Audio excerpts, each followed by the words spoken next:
La primera es, quisiera establecer una especie de plataforma analítica, una muy breve descripción de la situación actual, y me voy a focalizar sobre una parte del sistema educativo de la educación básica en México. Se podría seguir la discusión hacia todo lo que son los sistemas de preparatoria, las universidades y demás, pero yo quisiera hablar del programa más grande que está en la educación básica, porque ese crea vía su desempeño la plataforma para el sector educativo de nivel medio y superior en el país. En la segunda sección quisiera yo hacer una especie de diagnóstico, es lanzar mi hipótesis de cuáles son los temas más importantes que están limitando el desempeño de la educación básica en México. Y si identifiqué esos correctamente, pues entonces lo que sigue debería de ser relativamente sencillo, es qué hacemos respecto de esos temas que son las broncas a resolver. Entonces todo esto depende primero de haber identificado correctamente la relación entre los hechos, las circunstancias en que estamos y las hipótesis de por qué estamos en esas circunstancias. Y voy a destacar algunos pocos temas nada más. Es una crisis profunda que afecta el desempeño de los mexicanos que salen del sector educativo para buscar oportunidades de trabajo para sí. Es tan profunda la crisis del sector educativo que el acervo de conocimientos con el cual llega la gente joven al mercado laboral es mucho menor de lo que requerimos para que estas personas puedan competir con éxito en la economía global. Y como México está insertado en la economía global, la competencia no es entre dos mexicanos por un puesto, la competencia es entre un mexicano y un coreano, o un muchacho finlandés, o alguien que vive en Shanghai, puesto que todos ellos están pues respondiendo a las mismas oportunidades que les ofrece el mercado global. Y si los nuestros están en desventaja en esa competencia, su productividad será más baja, consecuentemente su capacidad para competir con éxito será menor. ¿Cómo sé que estamos mal? Bien, las evidencias abundan, seguramente ustedes las han repasado en las últimas semanas de este trimestre. A mí me importan dos fuentes de información respecto del desempeño del sistema educativo mexicano. Creo que por mucho el más relevante es el informe de PISA. Como ustedes saben, la OCDE hace una evaluación del desempeño de los sistemas educativos a nivel mundial. Lo hace sobre las bases de análisis estandarizados y pruebas estandarizadas que permiten hacer comparaciones entre países de personas de las mismas edades y las mismas circunstancias educativas. En consecuencia, es una comparación de manzanas con manzanas, de peras con peras, y eso nos dice quiénes somos nosotros en esta competencia internacional entre miembros del capital humano que viven en México y miembros del mismo capital humano que viven en China. Y lo que dicen esas cifras es que estamos horriblemente mal. No nada más tienen conocimientos insuficientes los chamacos mexicanos en tanto métodos cuantitativos como en manejo de su lengua, también hacen un manejo muy pobre de las herramientas de resolución de problemas de problem solving, que son fundamentales para poder participar en la resolución de problemas complejos, y esos problemas complejos son justamente donde están las oportunidades de ingresos más altos para las personas. Entonces, PISA lo que nos dice es, de los países de la OCDE, México está en el último lugar. Eso es lo que dice. De los países que pasan por la evaluación de PISA, que incluye una lista más amplia de países que no son miembros de la OCDE, somos de los peorcitos. Está peor Perú, pero eso es mal de muchos, ¿no? Y dicen que ese mal de muchos es consuelo de todos, ¿no? Entonces, eso es quizá el primer punto que quisiera destacar. Dice PISA, y yo creo que es una prueba robusta y sensata y bien hecha, que está mal nuestro sistema en relación a los sistemas análogos de los países. Respecto del desempeño del sistema educativo mexicano, también tenemos evidencias objetivas muy útiles. Lo que era antes el sistema de evaluación de enlace y que después se transformó con cambios bastante significativos, pero con cierta continuidad y ahora se llama planeo, nos dicen que nuestro sistema educativo está básicamente estancado en un nivel de desempeño muy pobre. Nos dicen también que hay una enorme varianza. El promedio es bajo, pero la varianza es muy grande. Y esa varianza acusa dos tipos de sesgos sistemáticos. Primero, las poblaciones urbanas en México, en términos generales, están expuestos a mejores sistemas educativos que las comunidades rurales. Como en la sociedad rural es donde está el problema de pobreza más grande de México, cuando decimos que está peor el sistema educativo rural que el sistema educativo en su expresión urbana, lo que estamos diciendo es que esa casi perfecta trampa de pobreza que nos hemos ingeniado en este país para ofrecerle a las personas que viven en el campo, está asegurando que ellos y sus hijos sigan siendo pobres, lo cual es una tragedia. Es una tragedia tan grande que es inaceptable. Segundo, también nos dicen estas mismas pruebas o evidencias que el desempeño del sistema educativo privado es mejor que el sistema educativo público, y las diferencias son significativas. De hecho, las escuelas privadas de México están en la media baja de las escuelas del sistema evaluado por PISA. Entonces, nuestras escuelas privadas, que es la mejorcita parte de nuestra oferta de educación básica, se parecen a lo malito. La palabra técnica es a lo pinche del resto del mundo. Sí fue técnica, ¿verdad? Muy expresiva. Y eso debería de preocuparnos aún más, porque si lo mejorcito de México está peor que lo peorcito del resto del mundo, qué horror. Ahora, ¿qué implicación tiene eso respecto de la educación pública? Es que la educación pública de veras está horriblemente mal. Ahora, eso no significa que no salga gente brillante de las escuelas públicas de México, que no haya personas que tienen un desempeño sorprendentemente bueno. Ayer en medios circuló una nota que dice que tres muchachas mexicanas y un muchacho mexicano se fueron a las Olimpiadas Matemáticas. Ese nivel de logro se está dando en el sistema educativo mexicano y deberíamos estar muy orgullosos de esos que van como exponentes de lo mejorcito que tenemos. Pero son milagritos. Son el frijolito en el arroz, pero este es el frijolito bueno, el arroz mal cocido.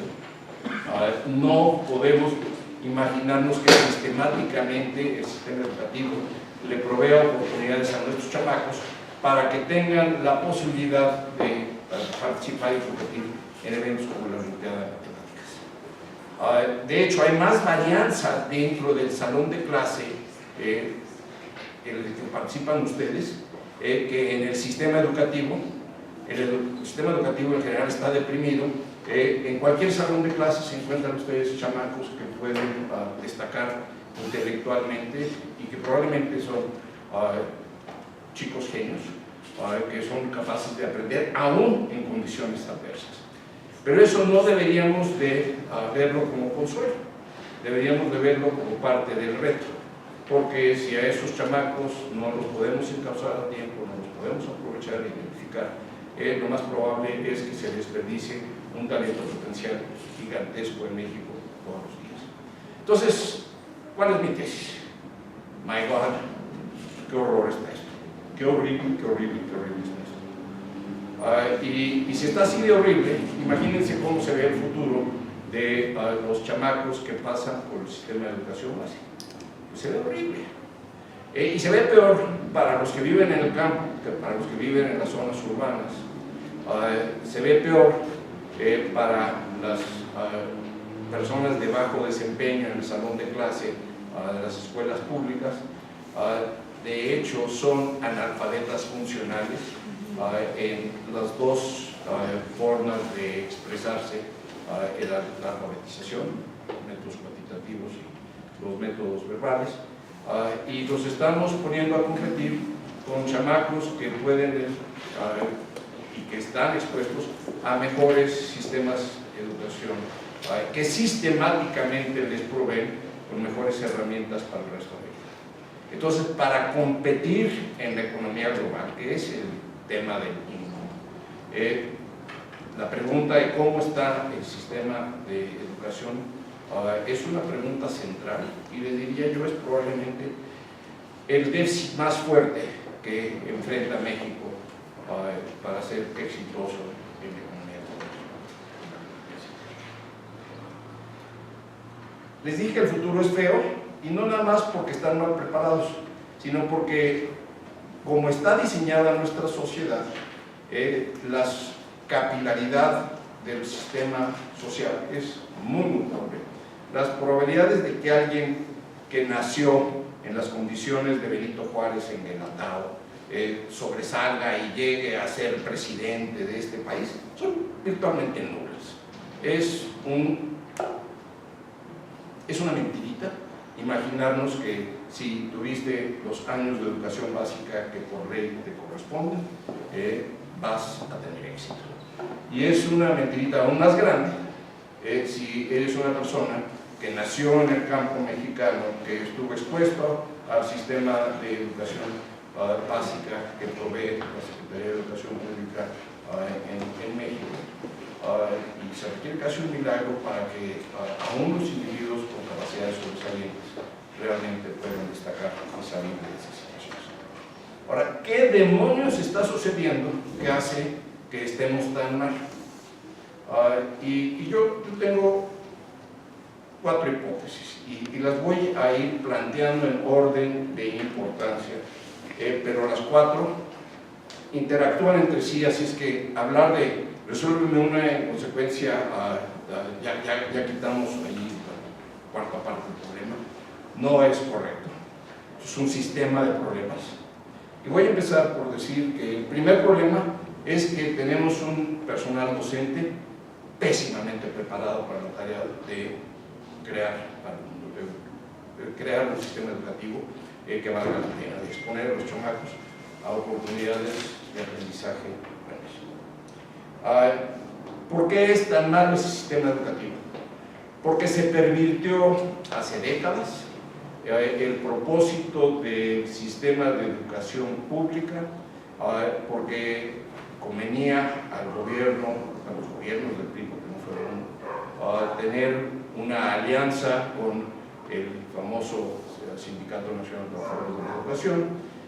Esa perversión significó que se distrajeran totalmente los objetivos de educación y que se constituyera aquello en una especie de brazo de busca de logros y apoyos económicos mutuos, y que se debilitara terriblemente la meritocracia que requerimos en el sector educativo.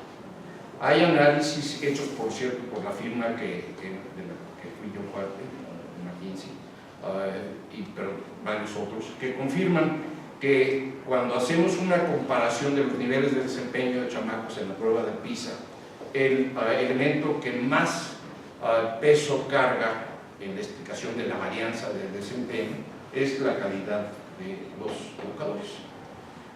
Y si nuestros educadores son malos, pues no es sorprendente que los educandos salgan mal preparados.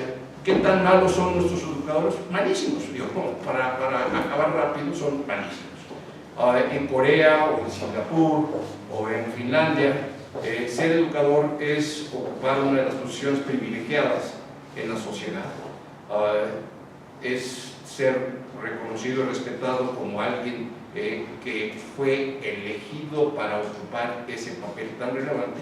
Ser educador en México significa que no tuviste la vocación y la disciplina para estudiar una carrera universitaria que fuera maletadora. Entonces hay una especie de self-discrimination, un proceso de autodiscriminación que causa que esto sea un track de desarrollo de personas de relativamente baja calidad. Y como saben que no van a ser evaluados en forma rigurosa, también es de relativamente bajo riesgo. Entonces, ¿qué es lo que obtengo cuando obtengo yo una chambita como maestro? Pues es la seguridad de que voy a tener yo un ingreso el resto de mi vida, porque nadie ha sido corrido por ser un mal profesor en Texas. Entonces, ahí les va esa primera, ese primer enunciado. Y yo creo que este es probablemente el problema más gordo de todos. Segundo tema. Sabemos, porque la evidencia analítica al respecto también es muy sólida, que el nivel educativo de los padres es el segundo determinante más importante del nivel educativo que después tendrán los hijos. Y que sobre todo la educación de la madre es el mejor predictor de hasta dónde va a llegar una criatura en su formación intelectual, y en consecuencia madres educadas tienden a tener hijos educados. Pero madres que no han tenido acceso a un sistema de educación de buena calidad son portadoras muy deficientes de los conocimientos y las destrezas requeridas para participar en la sociedad moderna, que además cada vez es más intensiva en el uso de herramientas derivadas del capital humano de los conocimientos. Y en consecuencia, el nivel educativo tan malo que tienen los padres que están teniendo criaturitas hace que haya una segunda cosa que refuerza el pobre desempeño de los chamacos que pasan por el sistema de educación básica, y es que como están expuestos a profesores malos y a padres pobremente educados, no tienen ninguna de las dos herramientas fundamentales para adquirir los conocimientos que son indispensables para ir avanzando en vida. Y como el nivel de educación de los padres está predeterminado y es muy difícil regresar a corregir aquello y crear un acervo de conocimientos más fuertes entre esos padres, casi está ya determinado por instrucción divina, si quieren ustedes imaginar tal cosa, que habrá ganadores, y los ganadores nacieron ganadores, y habrá perdedores, y los perdedores nacieron perdedores. Y como cada día la productividad laboral está más estrechamente asociada con la adquisición de conocimientos, lo que está sucediendo es que los ganadores que tienen acceso a mejores sistemas educativos, a mejores herramientas educativas, que son los hijos de padres mejor educados, tienden a ver que sus crecimientos de ingresos van para arriba, mientras que los de acá están estancados y en términos relativos se nos están quedando muy bien. Y esto significa que nuestra sociedad está casi condenada a tener una muy mala distribución de ingresos, porque las buenas chambas están asociadas con acervos de conocimientos relativamente altos. Entonces esto no es cuestión de una política fiscal eficiente y que qué tontos si necesitamos un sistema de impuestos diferente para que la carga fiscal de los ricos sea mayor y los pobres puedan recibir el bono que deriva del esfuerzo de otros, porque como la gran mayoría de los mexicanos están mal preparados, la gran mayoría de los mexicanos generan ingresos básicos, muy bajos, y estamos atrapados en la pobreza de la pobreza. Y ese es un obstáculo que tenemos que resolver. Tercero, la pobreza en sí es un obstáculo formidable. Como saben ustedes, profesores como se me acaba de ir su apellido, el premio Nobel de Chicago que trabajó sobre el tema de educación preescolar. La evidencia apunta que la estimulación temprana es casi tan importante como lo que sucede una vez que están los niños ya en las escuelas. Entonces, si tomamos niños de diferentes clases sociales, expuestos a diferentes niveles de estímulo que típicamente proveen las madres. Y tenemos algunas madres que se preocupan por leerles a sus hijos desde temprana edad, por ayudarlos a utilizar el lenguaje, hacer cálculos básicos y demás. Estos niños y niñas llegan relativamente bien armados al sistema preescolar, que todavía no es de enseñanza, no es terriblemente difícil, pero ya con una ventaja significativa por arriba de los niños que asisten al sistema preescolar sin haber tenido esa exposición a una educación preescolar de calidad. ¿Y por qué no tienen más estímulo estos niños? No tienen más estímulo porque son hijos de pobres.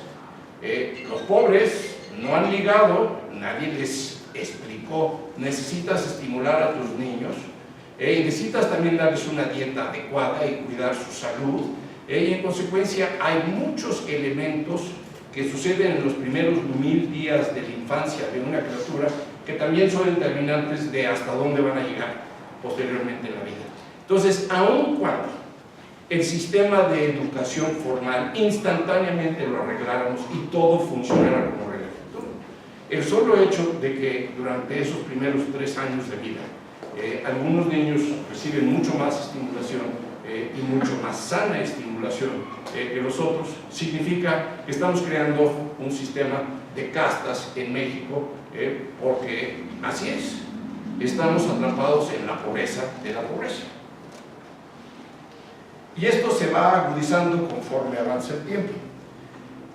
Los niños que tienen mal acceso a sistemas de educación temprana y que tienen una mala dieta, también tienden a tener un desempeño académico inferior al de sus compañeros si controlamos todas las demás variables, y conforme empiezan a atrasarse, empiezan a caer en esa categoría de alumnos que la mayoría de los maestros no pueden ni quieren apoyar. Y entonces se va creando dentro de un salón de clases las castas de los chamacos extraordinarios, que son 1 o 2 de cada 20, y los 18 mediocres.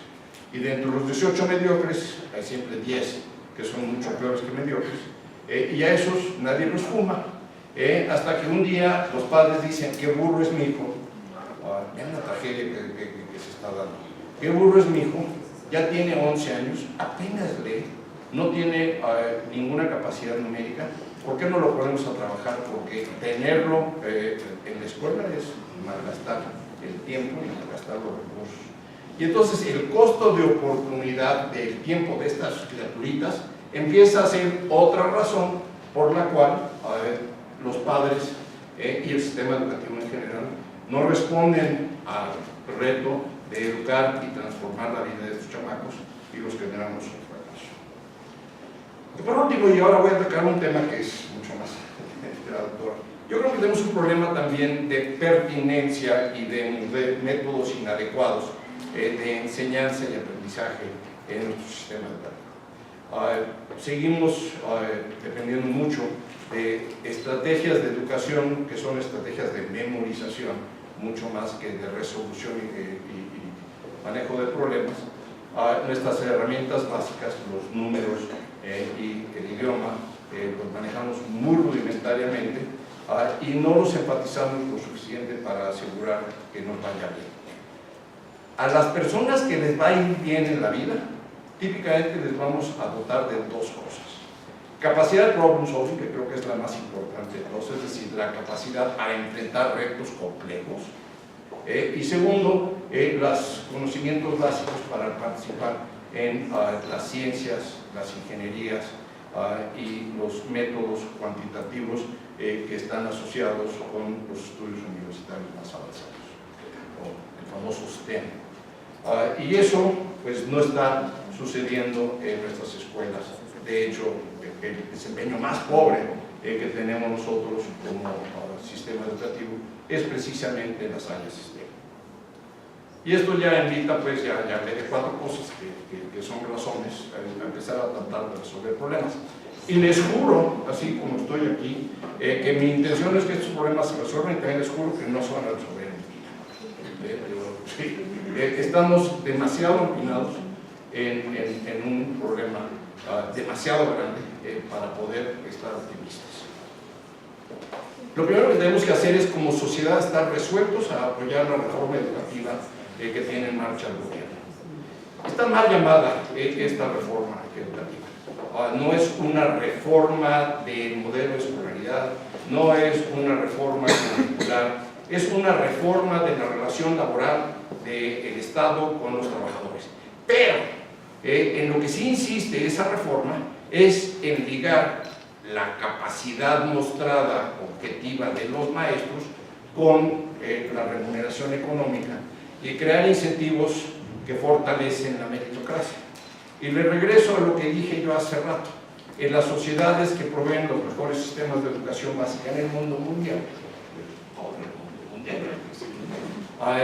los mejores chamacos que están egresando de educación superior son los que van a dar a las escuelas. Y para eso se les paga bien y ocupan un lugar privilegiado en la sociedad. Necesitamos algo similar. Necesitamos que empiece a ser realmente meritorio ser un maestro de escuela y responder pues a los retos que se les pone en las pruebas de Planea, para que tengan acceso al salón de clase solo los mejores, y para que se premie el desempeño de un año a otro que tengan en el desarrollo de las capacidades de sus alumnos. Es indispensable. No creo que sea ni el final del proceso de reforma, ni el principio ni siquiera del proceso de la reforma que requerimos de veras. Pero si no hacemos eso, olvídense, el resto no funciona.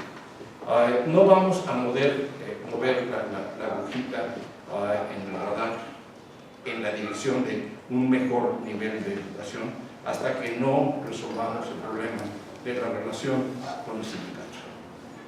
Y en su mayor parte la historia de esa relación ha sido perversa, horrible, apenitas está mejorando, y lamentablemente AMLO cree que deberíamos ir para atrás, lo cual es de esas cosas que funcionan, no es cierto, ¿no? Y tiene convencido a una proporción muy elevada de mexicanos que regresar al pasado, que era infame, es mejor que apostarle a un futuro transformacional.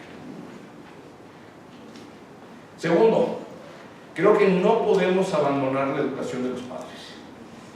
Les dije hace rato que el mejor predictor del desempeño académico de un niño es el nivel de educación de la madre.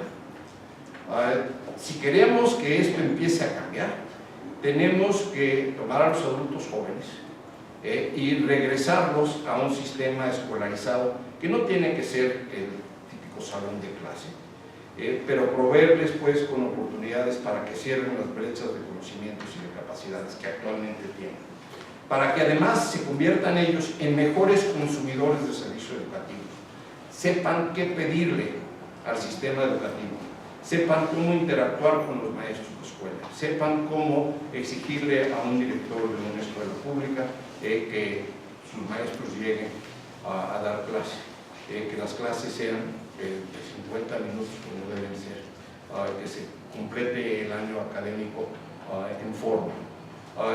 Hasta que no seamos los padres de familia, yo ya soy abuelo, yo ya pasé de esta etapa, pero hasta que los padres de familia no sepan qué exigir, es muy difícil imaginarnos que vayamos a tener en ellos los aliados que requerimos para el proceso de transformación que es indispensable. Tercero, creo que tenemos, y de hecho ya ha estado funcionando así, en los programas sociales del gobierno federal, hay herramientas que pueden ser muy útiles para remediar muchos de los problemas más angustiantes de pobreza. Mantener a los niños en las escuelas, alimentarlos suficientemente bien, asegurar que tengan acceso a un sistema de salud, aunque sea rudimentario, son partes indispensables de esa fórmula de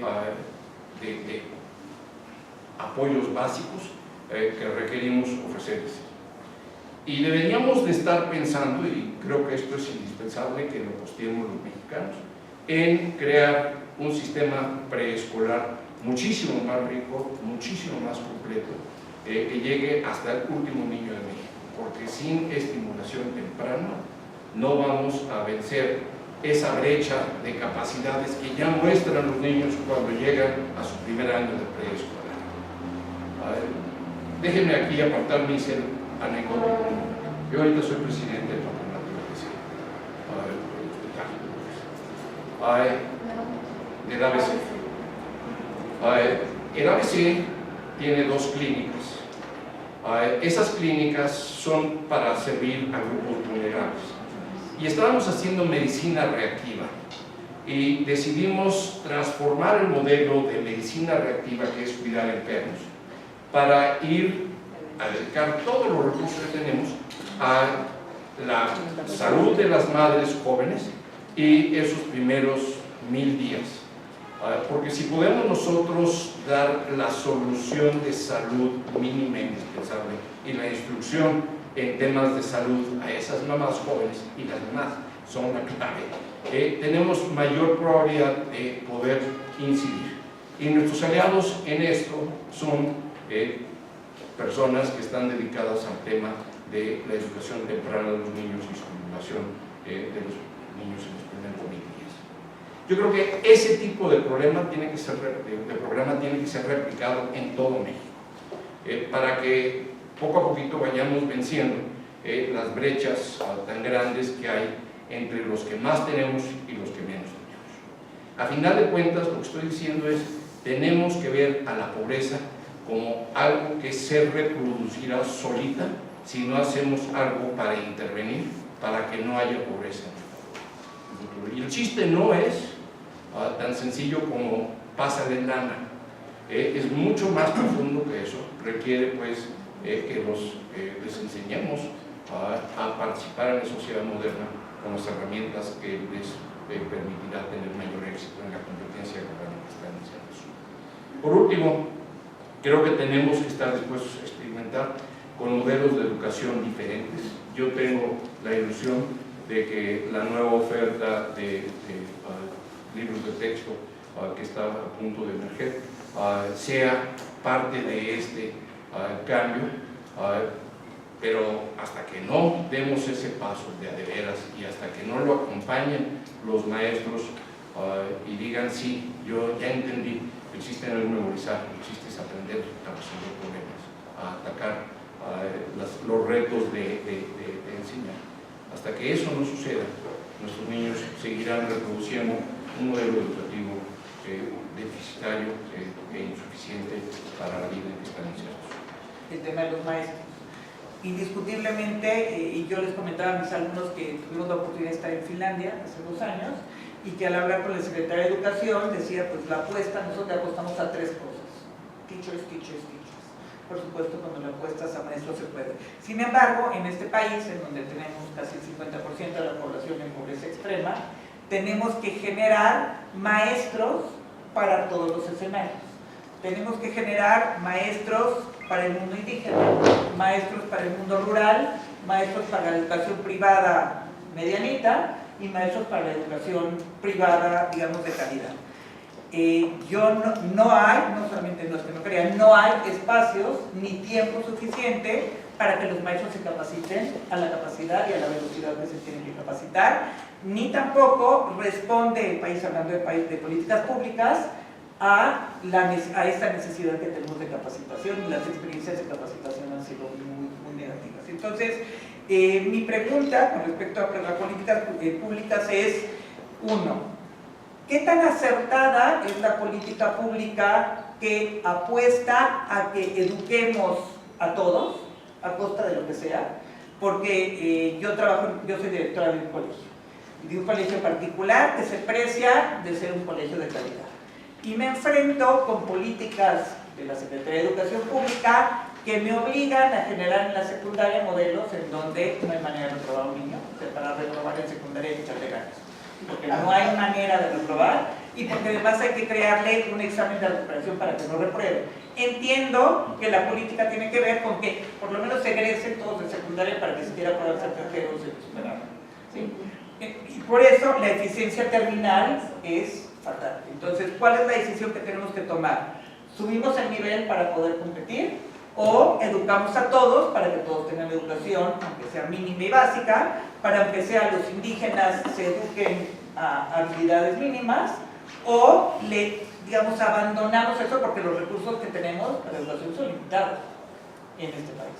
¿O qué le invertimos? A estos maestros que son capaces de educar a aquellos alumnos que no tienen este desarrollo. O sea, yo coincido con usted absolutamente que esas son las problemáticas y que eso, si viviéramos en Disneylandia, serían idealmente las soluciones. Sin embargo, sí creo que en el medio hay un montón de realidades sociales que nos impiden encarar esta problemática de manera eficiente, de manera relativamente inmediata y, repito lo que dije al principio, sobre todo pensando que el mundo no se detiene. No, yo creo que sí. A ver, el sistema de educación básica cumple dos propósitos. Uno es proveer un bien público y el otro es proveer los principios de un bien privado. Estoy hablando como economista, disculpen, esa es una jerga que ayuda a confundir a todos. Cuando hablamos de bien público son aquellos bienes o esos activos que como sociedad compartimos, que nos ayudan a tejer, a crear un tejido social que nos permite vivir en paz, vivir los unos con los otros. Yo creo que si decidiésemos, pues se fregaron todos estos porque están fregados y porque seguirán estando fregados, lo que hacemos es debilitar aún más la cohesión social y hacer muy probable un problema social muy cruel y una tragedia que puede acabar siendo una revolución, por cierto. Entonces, yo creo que no nos podemos rendir ante la realidad. Si no somos optimistas, cuando menos reconozcamos que este es un reto que no podemos rehusar. Pero con recursos limitados, ¿a dónde vamos con la cosa? Yo creo que hay que tratar de focalizar mejor el uso de los recursos, eso sí lo cuento. Yo creo que sí estamos desperdiciando recursos en el sector educativo. Por ejemplo, no hay ninguna evidencia analítica que un salón de clases con 10 chamacos que tenga un mejor desempeño académico que uno de 20. Entonces, pues esto me sugiere a mí, vayámonos a 20, recortemos la nómina porque no necesitamos tantos maestros y utilicemos ese recorte de nómina para financiar otras formas de enseñanza y otros métodos de capacitación más costo efectivos que los que tenemos actualmente. Un muy buen amigo mío, Antonio Corón, que también es ex McKinsey, por cierto, creó un centro educativo maravilloso que se llama INOMA. INOMA tiene un juego que se llama, un sistema que se llama TAC, TAC, TAC, se lo recomiendo porque ustedes educadores tienen la obligación de conocer. TAC, TAC, TAC lo que hace es crear un entorno lúdico para que los niños jueguen y como van jugando, van resolviendo problemas, van avanzando en sus metas de los juegos. Entonces el reto es, vamos llegando a la luna, pero para llegar a la luna tienes que poder multiplicar 2 por 2, y luego 4 por 8, y hasta que de pronto dicen, ya llegaste a la luna. Eso lo que está haciendo es simular exactamente el mismo procedimiento que trata de obtener el sistema educativo básico, pero lo está haciendo con base en juegos, en vez de hacerlo con base en la instrucción escolarizada de maestros. Es muchísimo más barato la solución TAC, TAC, TAC que la solución modelo escolarizado, pero muchísimo más barato. Ahora, Toño no está jugando el juego de retemos a la SEP y saquemos a los maestros, porque si sí, nunca le dejarían instalar sus sistemas en una parte. Lo que está tratando de hacer es ahorita convencer a las autoridades educativas de los estados que experimenten con el uso de TAC, TAC, TAC como una herramienta que complementa y enriquece la educación que proveen los maestros. Entonces ya no es contra los maestros, es con los maestros. Y sí encarecimos un poco la oferta educativa, pero también mejoramos muchísimo más la eficacia. Porque el desempeño de los niños que pasan con el uso de la herramienta está 2 desviaciones estándar por arriba de los niños que nada más tienen acceso a la educación escolarizada.